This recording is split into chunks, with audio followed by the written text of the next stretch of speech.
नमस्कार दोस्तों, नवभारत टाइम्स में आपका स्वागत है। मैं प्रशांत जैन और हमारे साथ मौजूद हैं आज हर दिल अजीज actor Manoj Vajpayee sir, Prachi ma'am और डायरेक्टर मैम। आप सबका बहुत बहुत स्वागत है। Thank you. सर, सबसे पहले तो आपको बहुत बहुत बधाई हो कि अभी तक देखा गया था कि ओटीटी पे वेब सीरीज के सीजन 2 आते थे, लेकिन अब मूवी के भी सीजन 2 आने लगे। जी नहीं, अच्छी बात है कि लोगों ने पहले को इतना पसंद किया जी5 पे, और एक तरीके से इसने इतिहास रच दिया। और उसके बाद दर्शकों की डिमांड पे जो है अबान को जो है जो वापस से लिखना पड़ा था, दूसरा इंस्टॉलमेंट लिखना पड़ा, जो कि अपने आप में बहुत ही अच्छी बात है। मेरे ख्याल से इन्होंने खुशी खुशी ही लिखा है इसको। Yes happily. जी जी जी। प्राची मैम, आपको भी बधाई हो कि आपने मतलब वापसी की, और मतलब ऐसी फिल्म से वापसी की कि जिसका सीजन 2 आया है। बिल्कुल, बहुत बहुत शुक्रिया आपका। एक एक्टर के लिए इससे बड़ी फीलिंग और कोई नहीं है, बिकॉज ये ऑडियंस के जो प्यार का इट्स लाइक अ टेस्टिमेंट।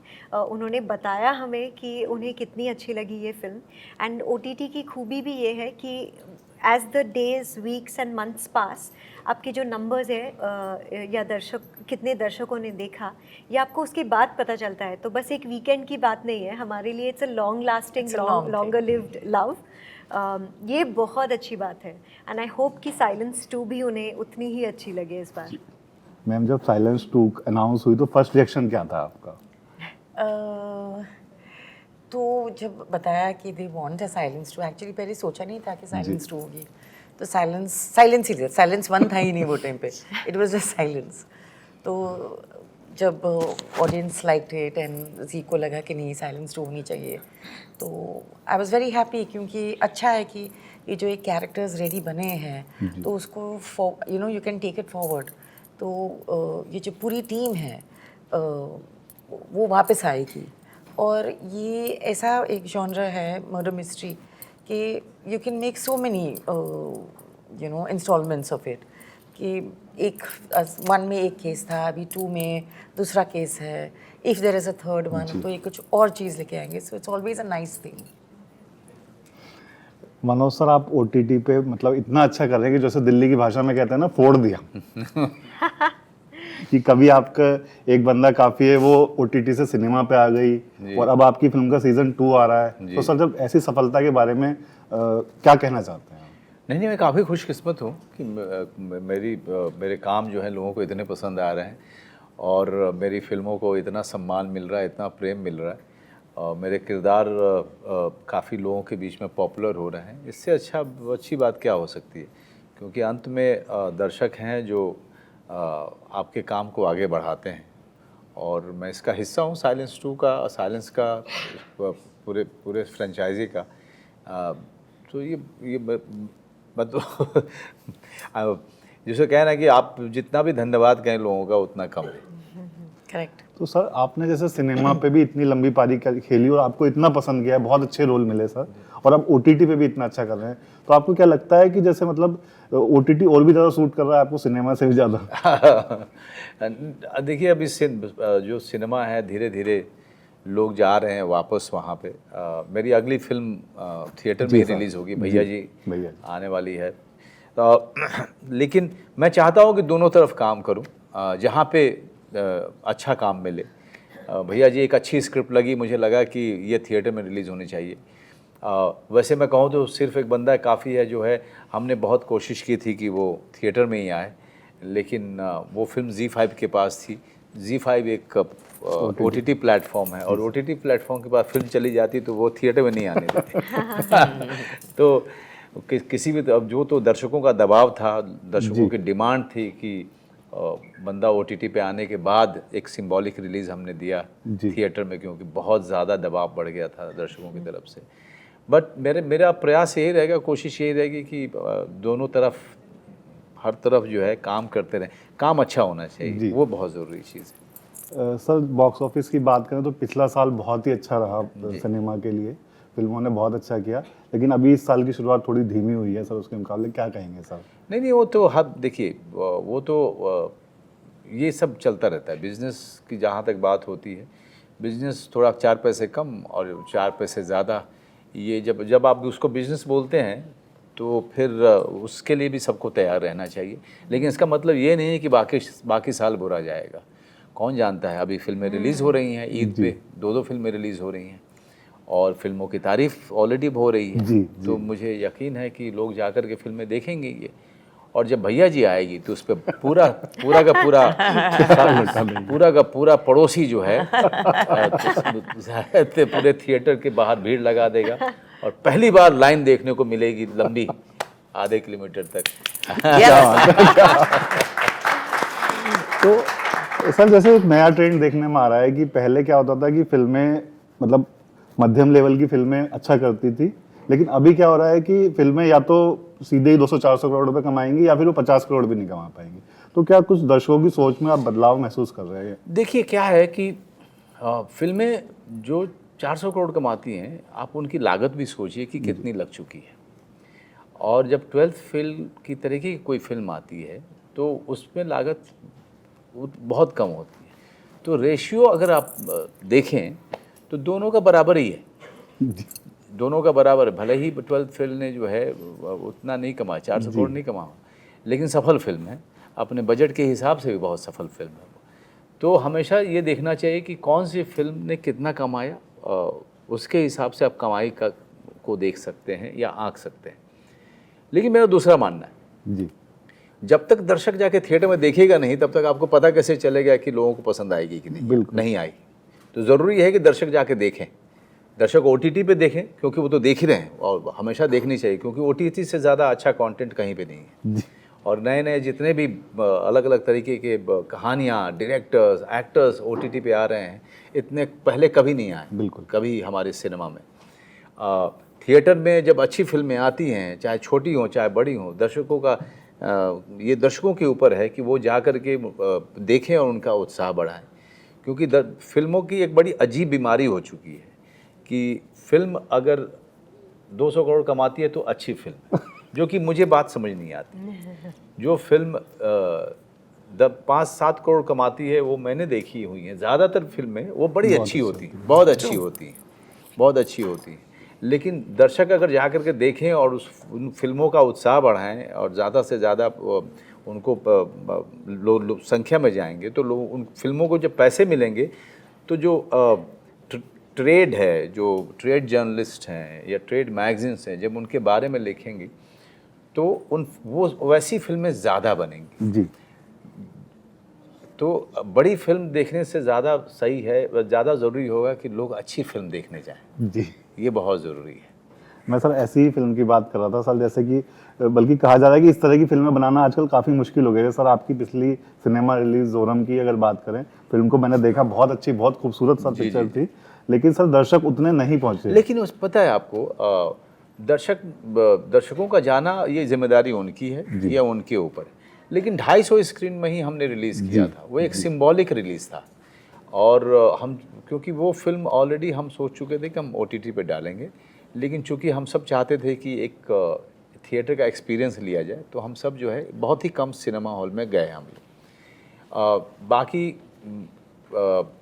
आज वो फिल्म जो है Apple TV पे चल रही है, Amazon पे चल रही है, YouTube पे चल रही है, तीनों जगह पे अपना मोनेटाइजेशन है, अपने हिसाब से उसने बहुत बढ़िया पैसा कमाया। तो ये अगर आप पैसे की बात करें सिर्फ, और तो अच्छा पैसा कमा रही है फिल्म। और आप बात करें कि कितने लोग देख रहे हैं, तो आप जाके देख लीजिए, सिर्फ YouTube पे जाके देख लीजिए कि कितने लोगों ने देख लिया है अब तक। तो इसी बात से संकेत मिल जाता है कि फिल्म ने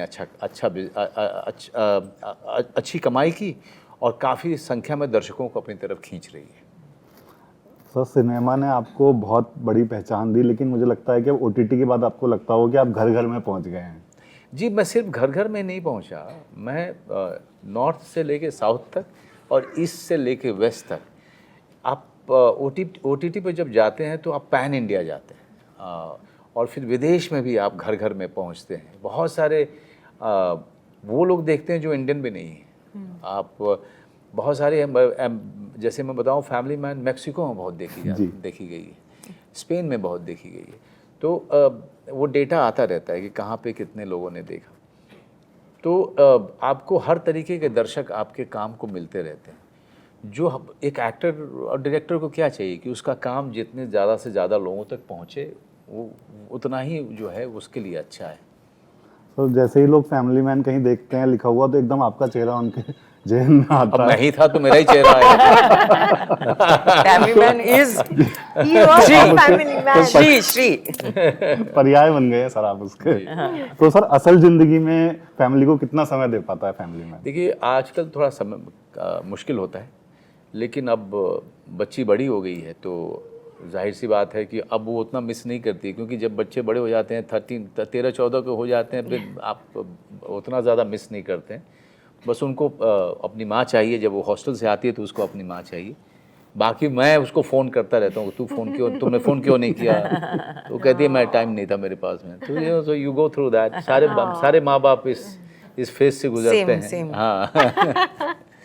सर अभी पीछे खबर आई थी कि आप अपनी वाइफ के साथ भी स्क्रीन शेयर करना चाहते हैं, जी तो सर कुछ ऐसा? जी, हम कुछ प्लान में हैं, काफ़ी कुछ प्लान में हैं। ओके जी, अगर उनको अच्छी लगेगी तो ज़रूर पार्ट होंगी उसकी। जी जी जी।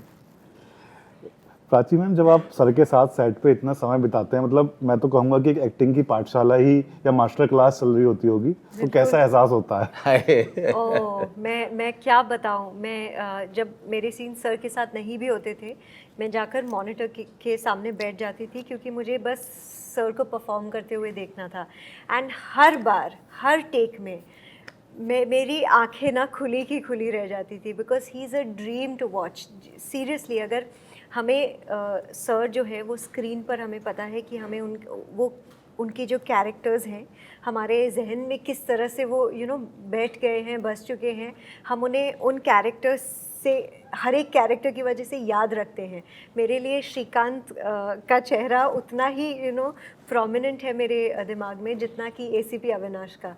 बट जब आप उन्हें इन पर्सन परफॉर्म करते हुए देखोगे, it is truly, it's a once in a lifetime experience. So मैं बहुत ब्लेस्ड हूँ कि मुझे लाइव उन्हें परफॉर्म करने का मौका मिला। Truly truly. Thank you ma'am, इस फिल्म में जैसे या फर्स्ट में भी, साइलेंस फर्स्ट में भी, आपका रोल मतलब एक रेगुलर हीरोइन से थोड़ा हटके है। थोड़ा नहीं, बहुत काफ़ी हटके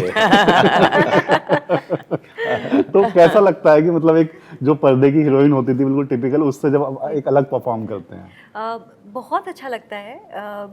ऑफ कोर्स आपको मेहनत हर एक में उतनी ही करनी है, but it's very refreshing and very nice, because इसमें आप थोड़ा सा ज़्यादा क्लोजर टू रियलिटी फील करते हो।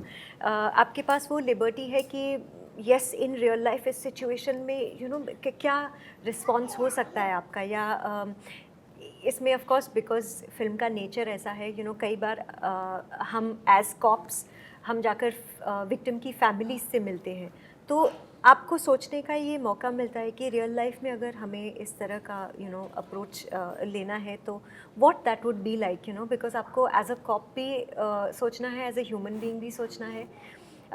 ऑन दी अदर हैंड, जो फिक्शनल कैरेक्टर्स जो बाकी के होते हैं, I think over there it's you are not that close to reality, so उसमें फीलिंग बहुत ही अलग होती है। Well, on other than that, yes, मेहनत तो दोनों में है।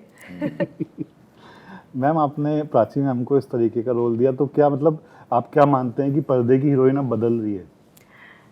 हाँ, डेफिनेटली, बिकॉज आई फील कि ज़रूरी नहीं कि heroine only has to do song and dance, या एक्टर्स के साथ वो सिर्फ उसको सपोर्ट करे। I mean that time has now past, because somebody like Prachi जो इतनी टैलेंटेड है, वो उनका she has to have her own personality, her own एक उसका खुद का वजूद होना चाहिए, जो which is what I wanted in Silence, कि ये जो कॉप्स है वो खुद इंडिविजुअल्स हैं and they very competent cops. तो I wanted her, in spite of के लोग बोल रहे थे कि अरे प्राची तो कितनी प्रिटी है, कितनी डेलिकेट है, वो कॉप कैसे प्ले करेगी, बट आई वॉन्टेड कि in spite of that I wanted her to play a cop, कि जस्ट बिकॉज वो प्रिटी है इसका मतलब ये नहीं कि वो अच्छी कॉप नहीं बन सकती। तो I specifically wanted that. No limitations on No OTT, limitations. that's the beauty, yeah. इसलिए उसको फर्स्ट, इनफैक्ट साइलेंस वन में उनके जो कपड़े भी दिए थे ना, मैंने उसको फेमिनाइन कपड़े दिए थे, लाइक पिंक्स दिए थे कि ज़रूरी कि कॉप्स हमेशा ऐसा लगे कि मैं अब भी मारूंगा तुझे। तो I wanted her to be sweet and pretty, because if she is sweet and pretty वो अच्छा है ना, तो दैट डजंट टेक अवे कि वो कॉप बुरी होगी। Cop she is very competent.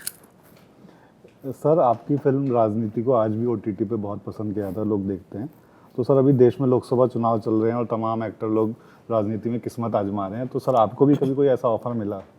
नहीं, मिलते रहे हैं, कई साल से मिलते रहते हैं, लेकिन मुझे यहाँ तक पहुँचने में कई साल लग गए। अब सब छोड़ छाड़ करके मैं ऐसी जगह जाऊँ जहाँ को पता ही नहीं है कि वो क्या है, तो वहाँ पे जाने की इच्छा भी नहीं है, कभी कोई एम्बिशन भी नहीं रहा है मेरा। अभी भगवान की दया से काम मिल रहा है, बहुत अच्छे काम मिल रहे हैं, तो ये छोड़ के मैं कहीं और नहीं जाना चाहता हूँ, मैं बस यही करना चाहता हूँ और इसी में मुझे बहुत मज़ा आता है। सर जैसे हर एक इंसान की लाइफ में एक मोमेंट ऐसा आता है जो उसे कहता है टर्निंग पॉइंट है, तो क्या सर ये ओटीटी पे जब आपको मौका मिलना शुरू हुआ तो उसे आप कुछ इस तरह का ही पॉइंट मानते हैं? टर्निंग पॉइंट तो सत्या था जी। हाँ, टर्निंग पॉइंट का जो सही मायने हैं जी, वो सत्या ही था, क्योंकि ओटीटी जो है वो टर्निंग पॉइंट हमारे पूरी दुनिया के लिए रहा है, इन टर्म्स ऑफ मीडियम जी, जिसे कहें, और सिर्फ मेरे लिए नहीं रहा, सारे एक्टर्स के लिए रहा, सारे डायरेक्टर्स के लिए रहा, बाकी सारे डिपार्टमेंट के लिए रहा। और जो टर्निंग पॉइंट मेरे जीवन का था वो सत्या ही था, जिसने मुझे एक करियर दिया, जिसने मुझे एक नाम दिया, एक शोहरत दी, एक मुझे मेरा जो वजूद है एक एक्टर के तौर पे वो दिया उसने।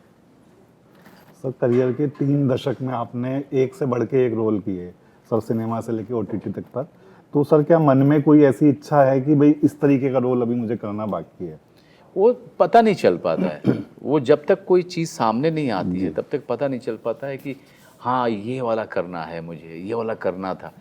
अभी जब सिर्फ एक बंदा काफ़ी है मेरे सामने आया तो मुझे अरे यार मैंने इस तरह का किरदार तो किया ही नहीं है, चलो इसको करते हैं, बहुत ही कमाल लग रही है ये स्क्रिप्ट, ये कहानी, तो हमने उसको किया। जब सामने कोई चीज़ आती है तब पता चल पाता है कि अरे यार ये करना था। बहुत बहुत धन्यवाद सर हम लोगों से बात करने के लिए। जी, शुक्रिया। शुक्रिया मैम। शुक्रिया। Thank you, thank you. और आप सब हमारी फिल्म देख रहा 16 अप्रैल